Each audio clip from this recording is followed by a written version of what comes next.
adalah Sultan Syarif Hidayatullah, penguasa Cirebon, saudara. Saudara, bahwa Sunan Gunung Jati dengan Nyai Rara Santang, putri Prabu Siliwangi, bahwa Sunan Gunung Jati Raja Pajajaran Jawa Barat, saudara. Takbir. Pakai takbir lagi. Salah pakai takbir. Saudara, Sunan Gunung Jati punya istri Nyai Rara Santang. Takbir. Mau tahu siapa Wali Songo? Takbir. Ya, diantaranya siapa? Kita tahu saudara yang wafat pada tahun 1419, yaitu Sunan Gresik. Nah, Sunan Gresik ini punya anak, saudara. Siapa anaknya?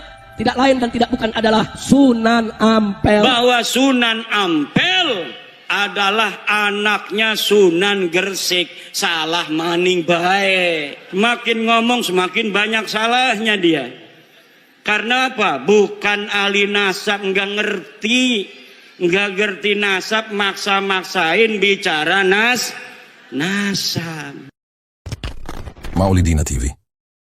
Sunan Gunung Jati ini, saudara, tidak lain dan tidak bukan adalah Sultan Syarif Hidayatullah, penguasa Cirebon, saudara.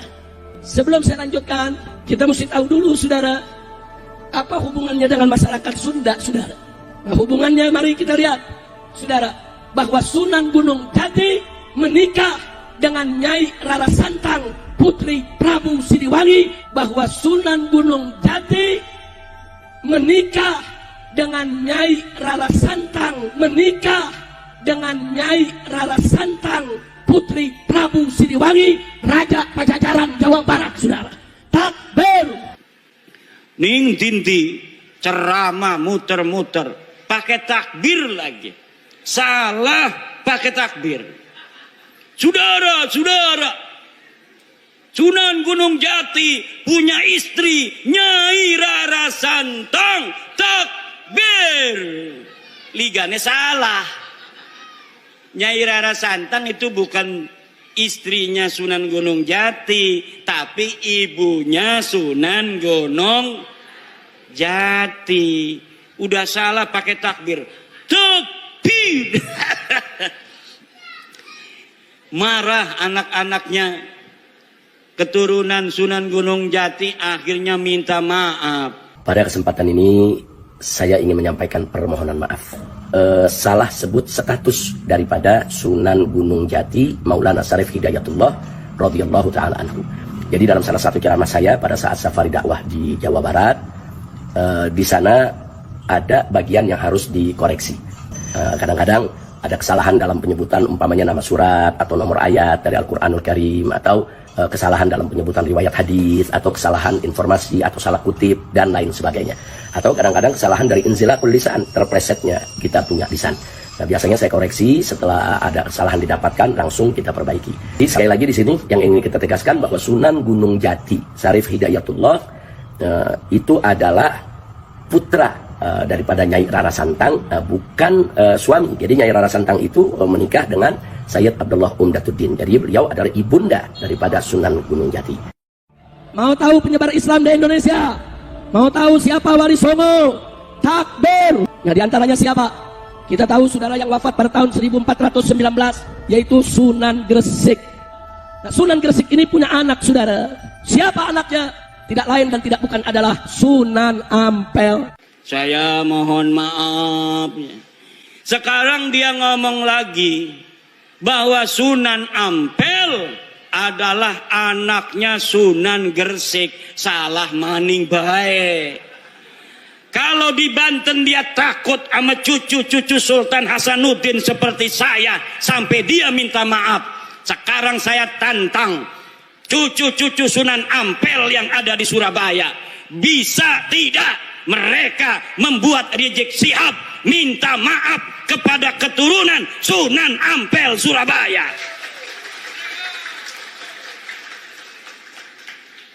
Kalau sama Sultan Hasanuddin Sunan Gunung Jati dia sampai minta maaf, sekarang orang Surabaya kalau dia tidak minta maaf atas kesalahannya itu dengan mengatakan Sunan Ampel anaknya Sunan Gresik, padahal Sunan Ampel anak daripada Ibrahim Asmoro, maka berarti keturunan Sunan Ampel yang ada di Surabaya tidak dianggap oleh Rizik Syihab seperti turunan Sunan Gunung Jati Syarif Hidayatullah.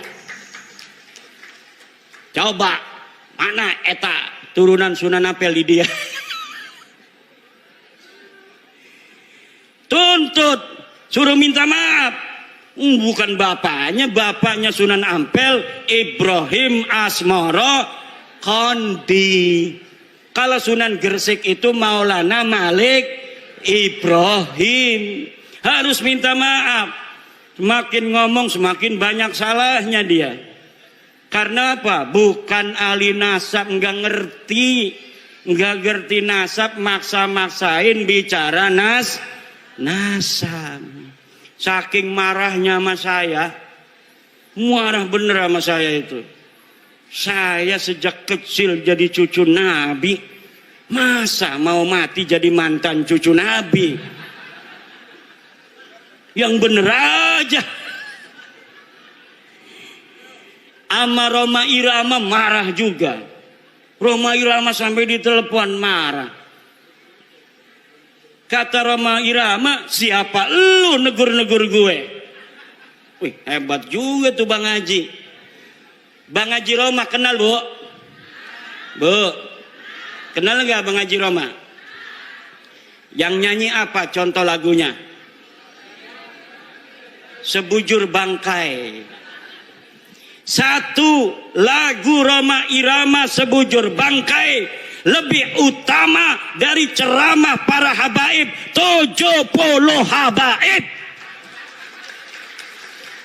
Satu lagu Sebujur Bangkai Roma Irama lebih mulia dan lebih manfaat bagi umat Islam daripada ceramah 70 habaib.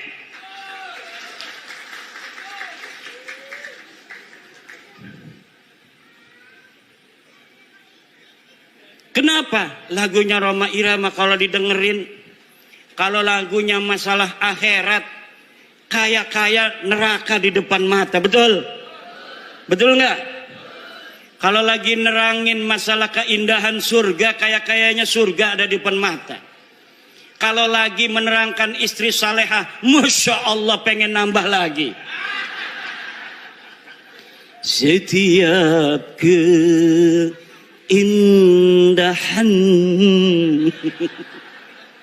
yang tampak oleh mata.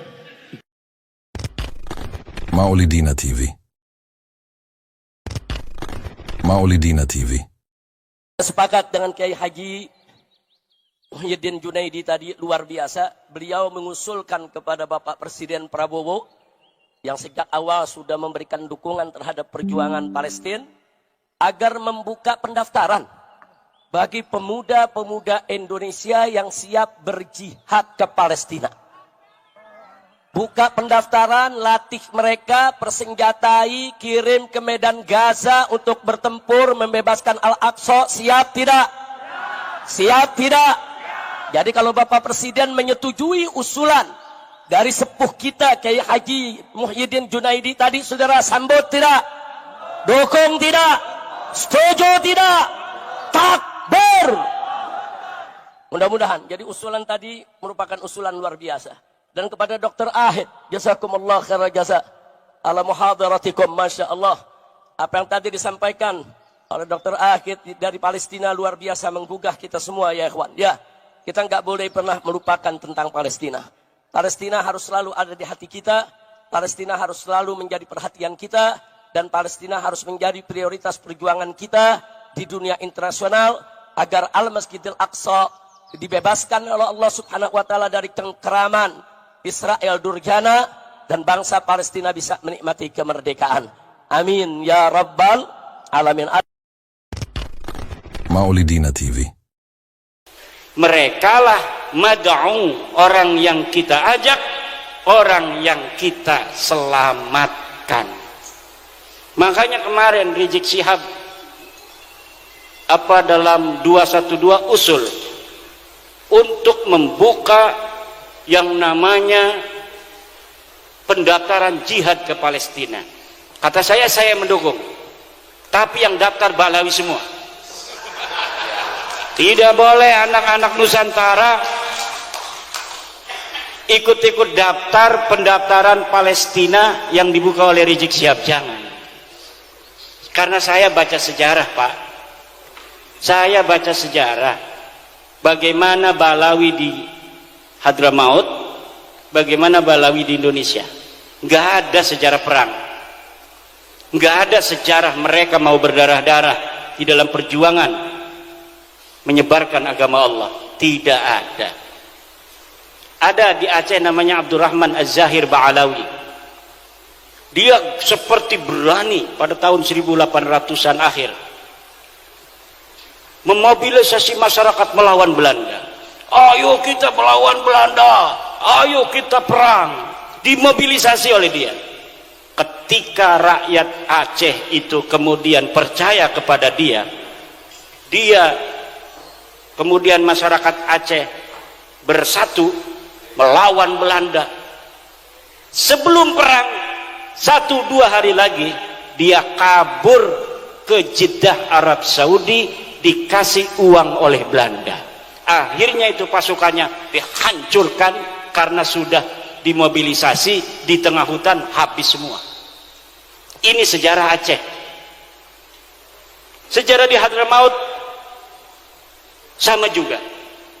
Coba urut dari nama Bahar Smith atau Rizik Syihab sampai kepada Ubaidillah. Adakah yang mati syahid di jalan Allah? Tidak ada. Tidak ada yang perang. Jangan bawa-bawa setelah Ubaid. Kalau setelah Ubaid itu cucu Nabi asli. Kalau seluruh keturunan Nabi itu ya jiwanya jiwa perang, sama dengan orang Jawa. Ini kalau dibuka oleh Pak Prabowo, betul-betul dibuka, saya yakin ribuan, puluhan ribu yang akan daftar. Kenapa? Karena orang Jawa, orang Nusantara, Aceh, Maluku, Bali itu orang perang semua, bos. Leluhurnya tukang perang. Saya yakin kalau dibuka semuanya akan daftar, atau bukan semuanya, banyak yang akan daftar. Maka saya tidak setuju kalau dibukanya atas nama anak Nusantara, tapi untuk Ba'lawi aja. Coba kita lihat berapa Ba'lawi yang mau dia untuk perang di Palestina. Bahkan kita akan nyumbang, PWI nanti akan nyumbang, betul? Kalau Ba'lawi siap berjihad di Palestina, kita nyumbang setiap DPD berapa? 10 juta. Ini Kiai Riyad yang ngomong. Sekali lagi, apabila ada keluarga Ba'lawi yang mau perang ke Palestina, setiap DPD PWI akan nyumbang 10 juta. Yang penting yang berangkat itu adalah Ba'lawi.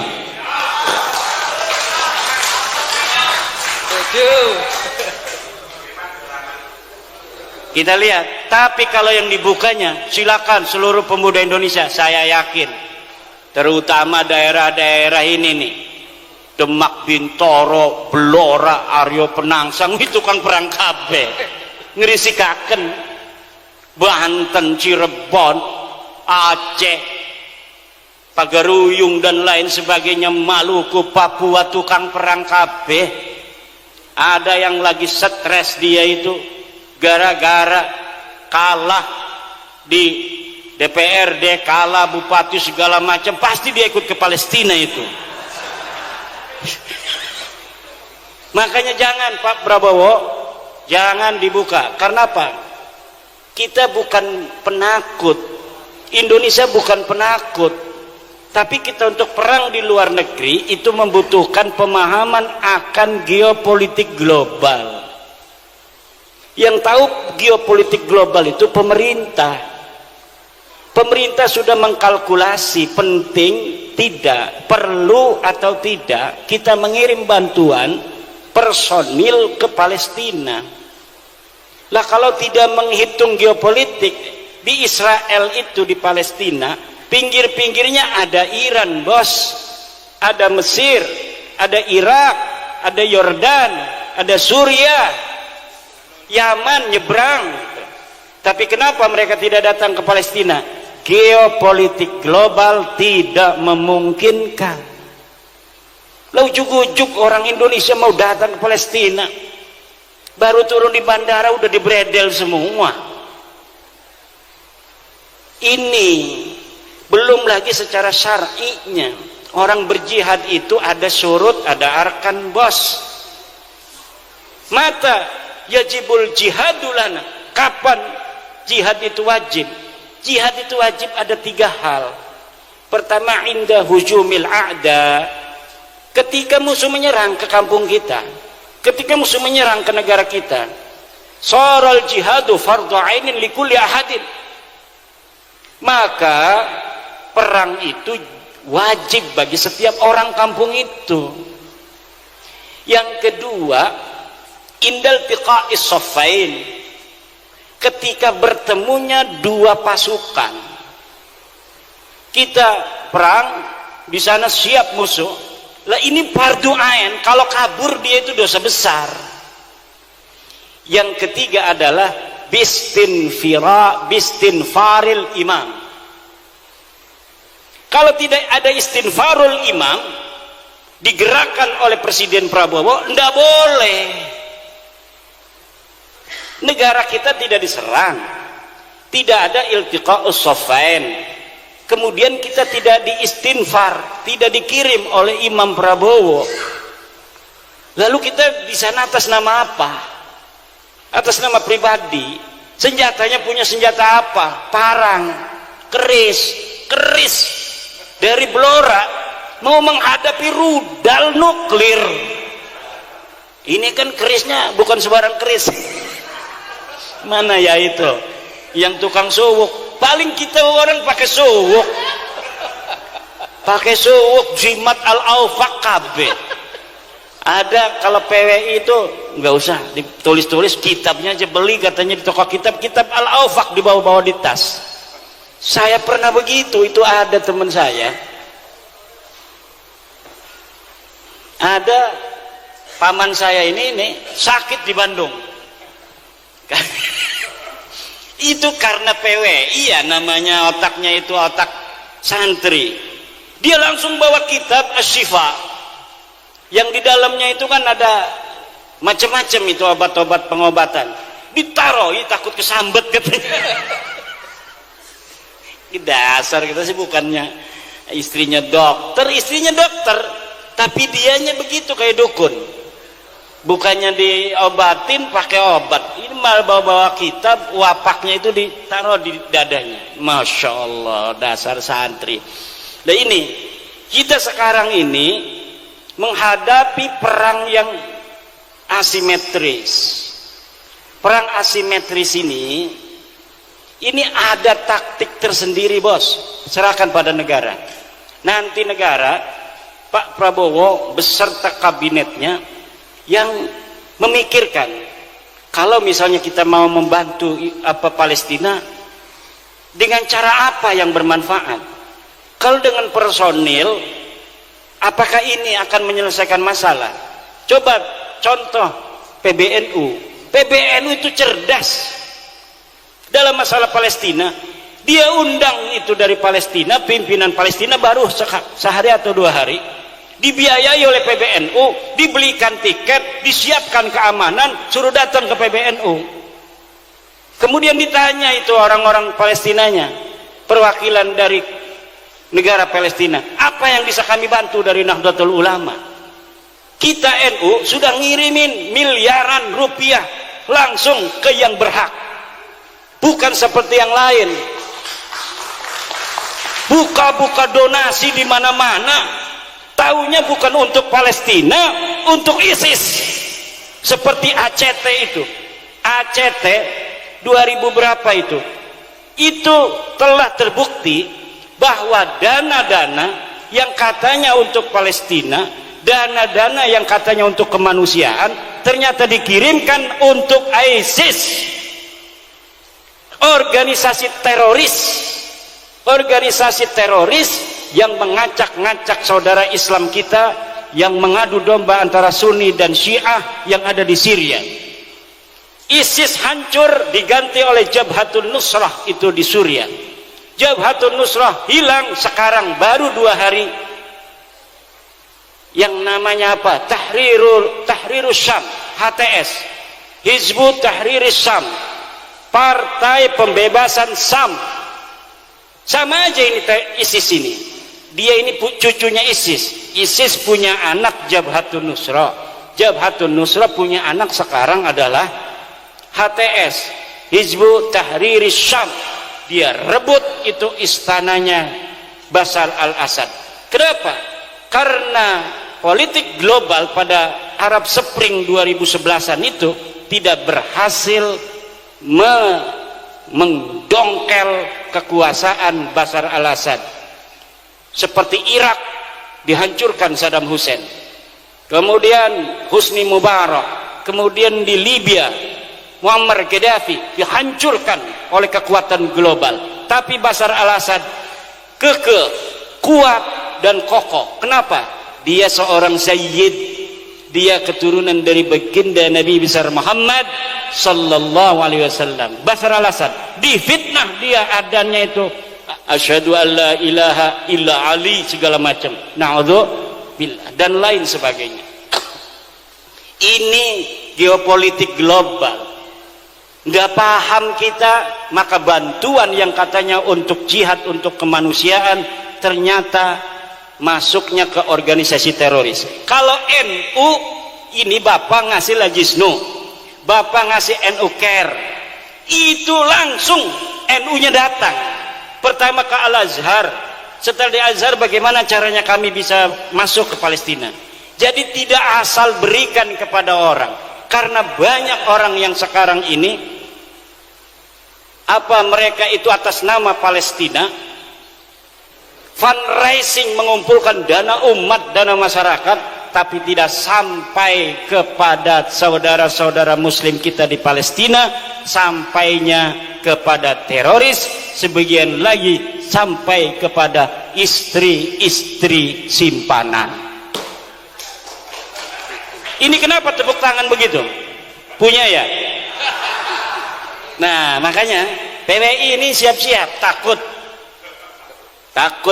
Bapak Prabowo secara hitung-hitungan geopolitik, karena tentara nasional Indonesia terbatas jumlahnya, ada 1 juta, sedangkan saya sebagai presiden berkeinginan membela saudara-saudara saya di Palestina, maka bangsa Indonesia 100.000 akan kami kirim untuk berperang di Palestina. Siapa yang mau daftar baru boleh. Yakinlah ke Balawi si acan kok.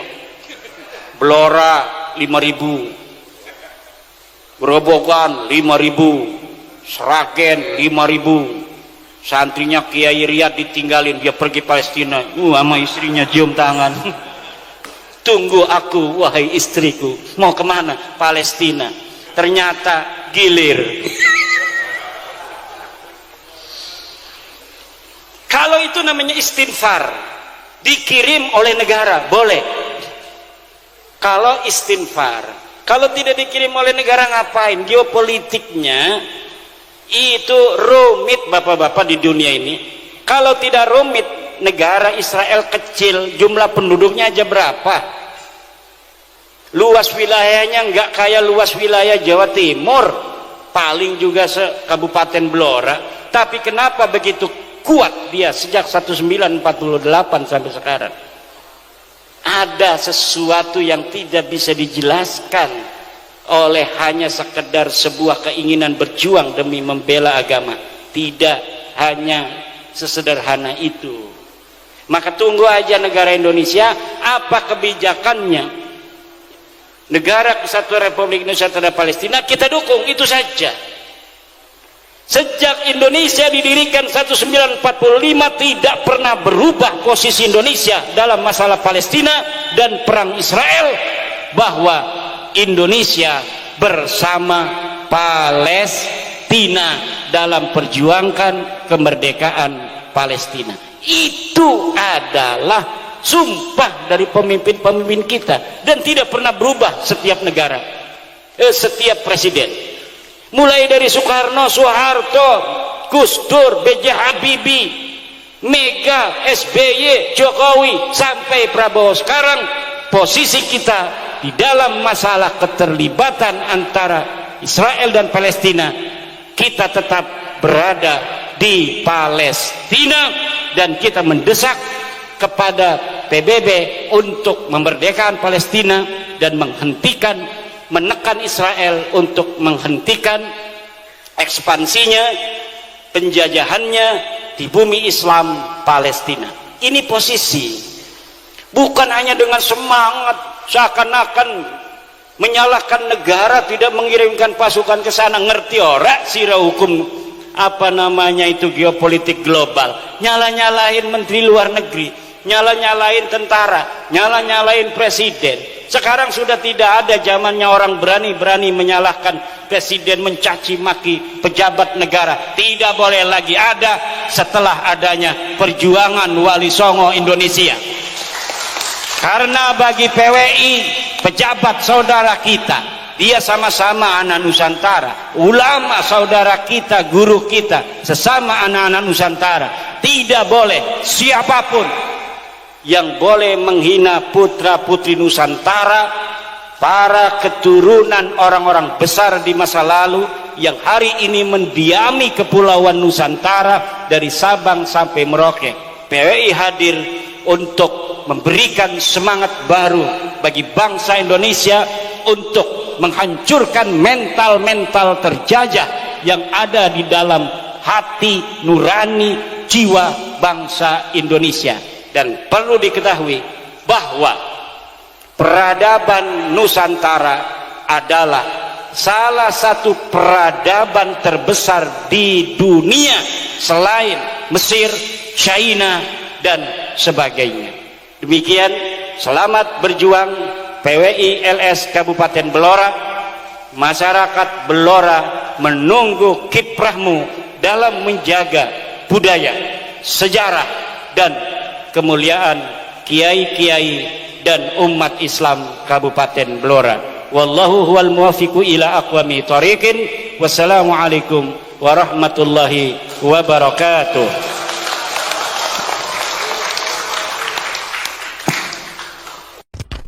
Maulidina TV.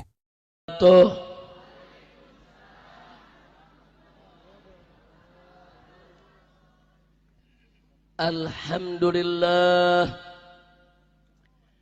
alhamdulillahil jabbaril qahhar,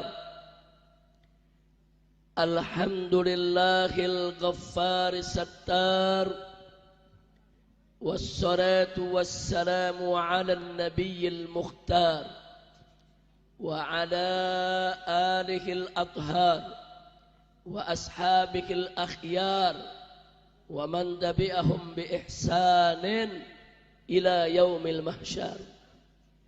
Ashhadu an la ilaha illallah